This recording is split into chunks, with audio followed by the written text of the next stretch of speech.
ఓం నమో వెంకటేశాయ. 2026 ఆంగ్ల సంవత్సరము అలాగే పరాభవ నామ సంవత్సరానికి సంబంధించి మకర రాశి అంటే క్యాప్రికాన్ ఇంగ్లీష్‌లో.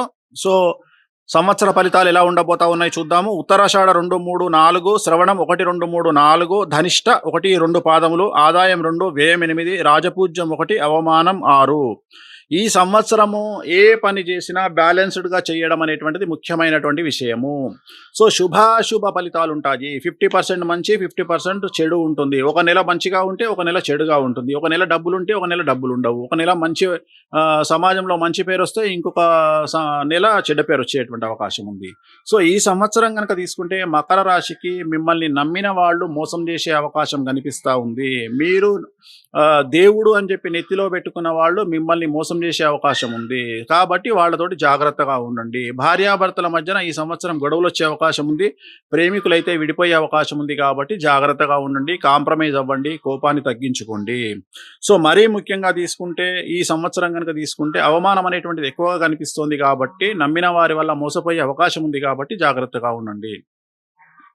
విద్యార్థులకు సంబంధించి ఉత్తీర్ణత శాతం బాగుంటుంది. కానీ చెడు స్నేహాల వల్ల ఇబ్బందులు ఏర్పడే అవకాశం ఉంది విద్యార్థులకు. అలాగే ఉద్యోగస్తులకు, ప్రైవేటు రంగ ఉద్యోగస్తులకు అనుకూలమైన ఫలితాలు ఈ సంవత్సరం ఉండబోతా ఉన్నాయి. ఖచ్చితంగా మీకు ఉన్నటువంటి పొజిషన్ మారేటువంటి అవకాశం ఉంది. అంటే ప్రమోషన్లు వచ్చే అవకాశం ఉంది. బదిలీలు ఉంటాయి. పై అధికారుల మన్ననలు పొందుతారు. రైతులకు మొదటి పంట కంటే రెండవ పంట దిగుబడి, రాబడి పెరుగుతుంది. కానీ మొదటి పంటలో వచ్చిన నష్టాన్ని రెండవ పంటతో కవర్ చేయగలుగుతారు. చేపలు, రొయ్యల వ్యాపారస్తులకు అనుకూలంగా ఉంటుంది. రొయ్యల రైతులకు అనుకూలంగా ఉంటుంది. అలాగే పౌల్ట్రీ రంగంలో విశేషించి అనుకూలంగా ఉండబోతా ఉంది. రాజకీయ రంగంలో ఉండే వారికి మాత్రం మీరు నమ్మిన వారు మిమ్మల్ని మోసం చేసే అవకాశం కనిపిస్తూ ఉంది. స్త్రీలకు ఈ సంవత్సరం భార్యాభర్తల మధ్యన గొడవలు వచ్చే అవకాశం ఉంది. అది మినహా స్త్రీలకు చాలా అనుకూలంగా ఉండబోతా ఉంది మకర రాశి వారికి. సో, కళాకారులకు, క్రీడాకారులకు అనుకూలంగా ఉండబోతా ఉంది.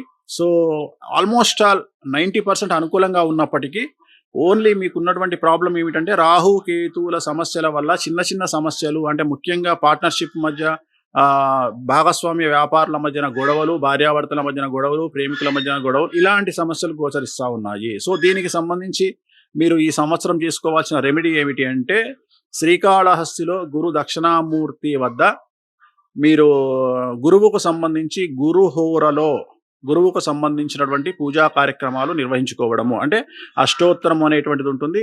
అది ఎల్లో రంగు పూలతోటి చేసుకునేటువంటి అవకాశం ఉంటుంది. అది చేయించండి. లేదా శివాలయంలో సోమవారం నాడు రుద్రాభిషేకాన్ని జరిపించుకోండి వీలుంటే. నెలకొక్కసారో, 2 నెలలకొక్కసారో, 6 నెలలకొక్కసారో. సో, ఇది చేయించుకోండి. ఖచ్చితంగా సమస్యల నుండి మకర రాశి వారు బయటపడి సత్ఫలితాలను పొందుతారు. ఓం నమో వెంకటేశాయ.